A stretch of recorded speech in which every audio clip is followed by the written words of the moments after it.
The type of training that we're doing with you today is one that you're all familiar with and one that you have all practiced with your PE teachers throughout the year and especially after Christmas in your fitness block. It is, of course, circuit training.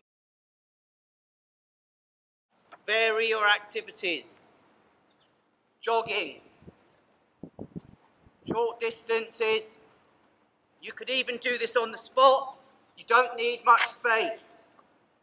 You might want to start increasing the intensity at which you're working. Remember, intensity is how hard you're working. You want to progressively increase the warm-up difficulty. Okay, high knees at a higher intensity.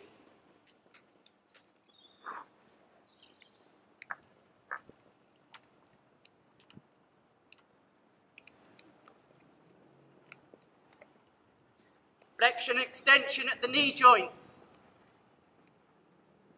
Flexion and extension at the hip joint.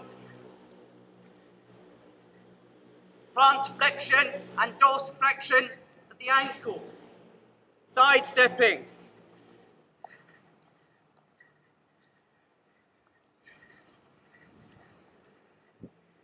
Abduction, away. Adduction, 2. Abduction, adduction at the hip, ball and socket joint, and at the shoulder, ball and socket joint. Jogging at faster intensity.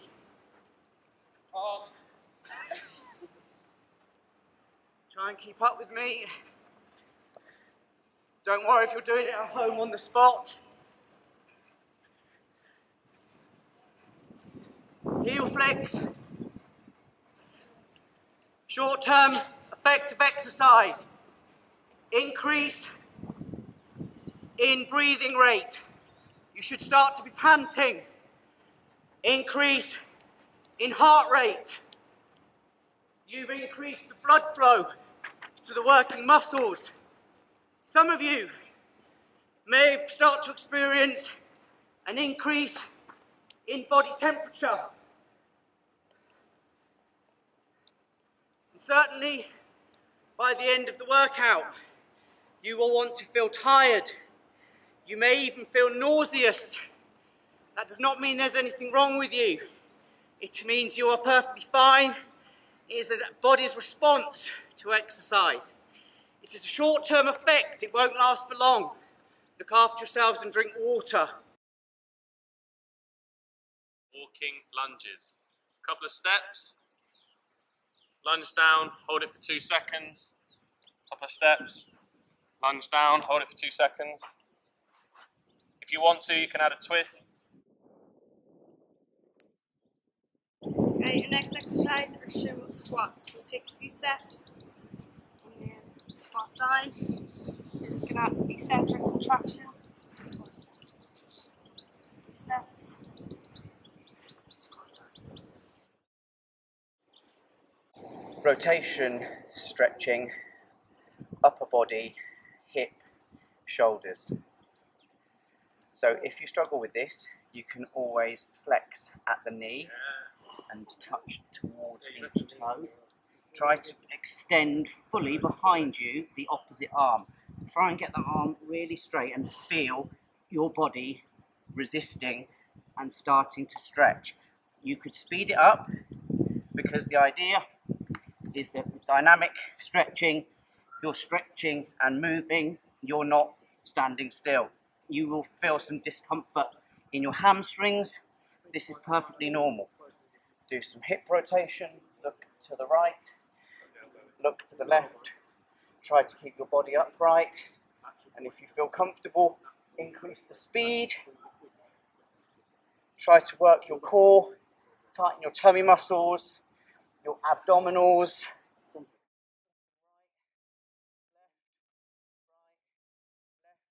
Okay, for this stretch we're going to focus on our legs, particularly our hamstrings.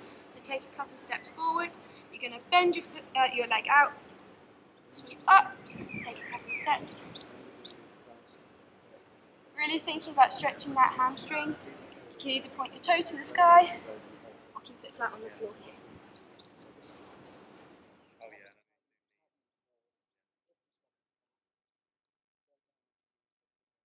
Okay, this is the movement. I'm going to go through it slowly to begin with.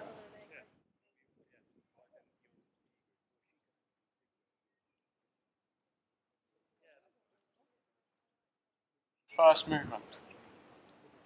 I flex at the hip and bring the knee straight up in front.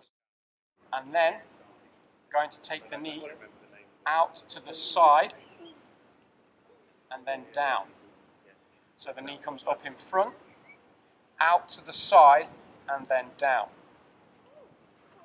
At full pace. You might want to add in a little jog if you've got space.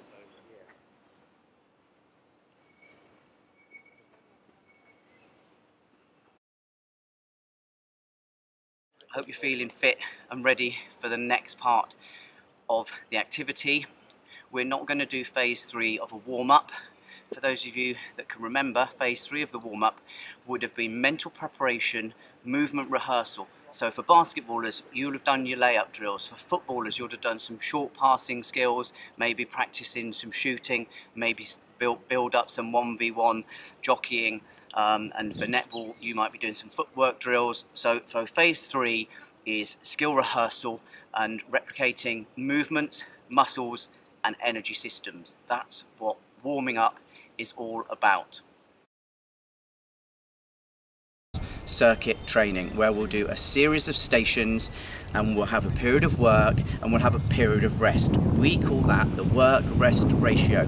If I work for 30 seconds and I rest for 30 seconds, that is a 1-to-1 ratio. Now, you can vary the intensity as much as you want. You might want to only work for 20 seconds and have 40 seconds break. You might want to work for 40 seconds and have 20 seconds break.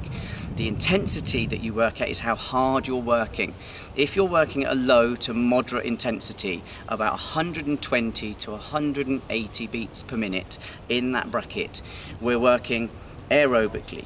If you really want to push yourself, try the HIIT, high intensity interval training. Work as hard as you can, for as fast as you can, and get as many press ups and squats as you can in those 30 seconds. That way you will be working anaerobically.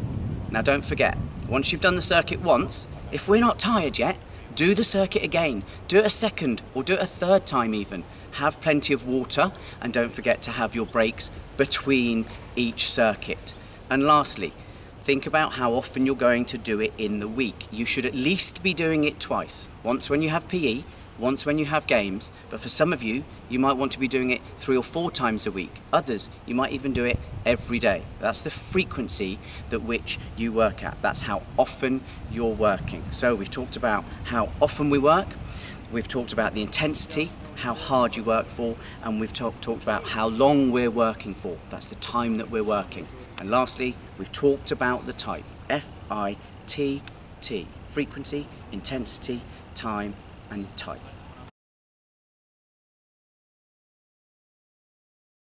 This next activity, I'm trying to be a bit more sport specific, so I'm going to link it a bit closely to rugby. You have to push yourself up off from the floor. You might have to jump to win an aerial ball or an aerial pass, or in particular, you might be winning a line-out ball. So, we go down into the plank position. We're going to go down 1, down 2, up 1, up 2, touch 1, touch 2, line out.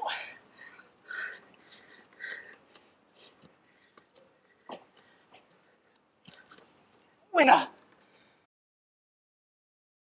Okay guys, for this next exercise we're working our lower body. We're mostly going to be working the quadriceps and the hamstrings. Everyone's favourite, we're going for squats. Your feet can be shoulder width apart, or if it's more comfortable, you can have it about shoulder width and a half. We're going to keep our core nice and strong. Hands out in front, and you're going to squat down as if you were sitting on a chair at about a 90-degree angle.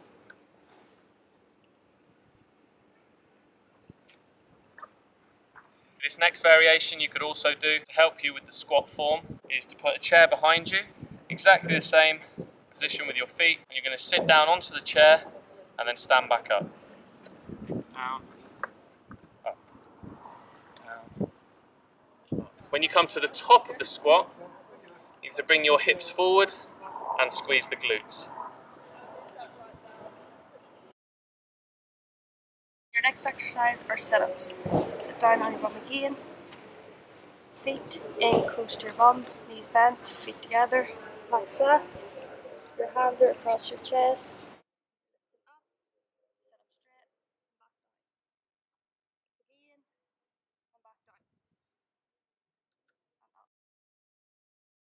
We're going to look at a side lunge now.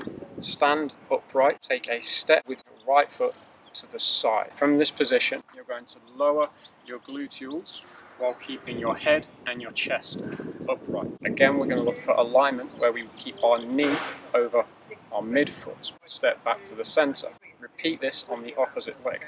Step out to the side, lower your gluteals, keeping your head and your chest up.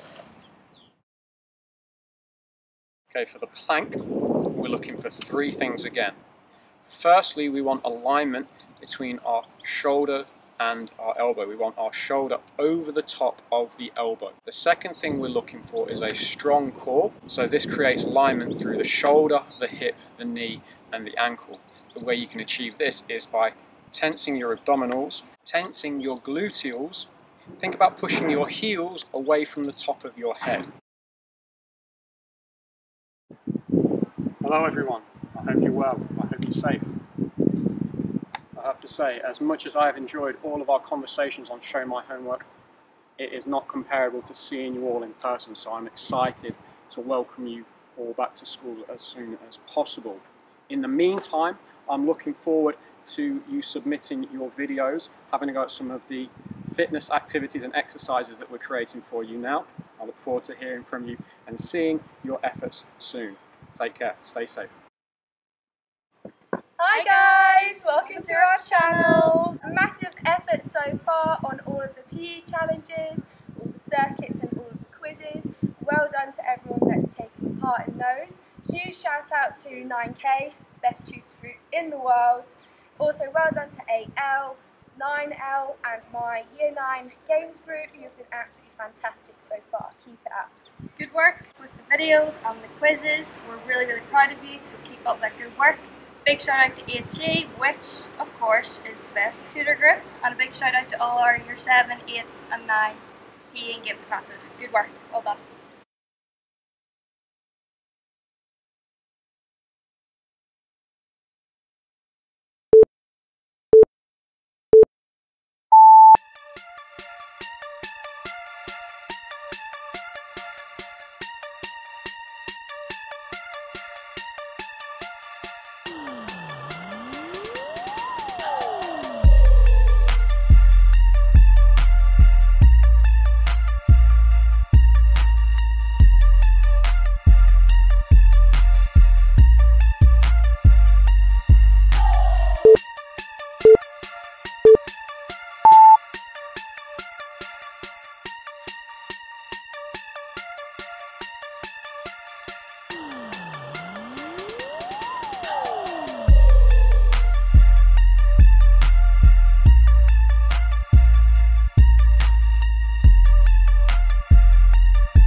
Hi guys, hopefully you're really shattered now and you're really quite tired or fatigued.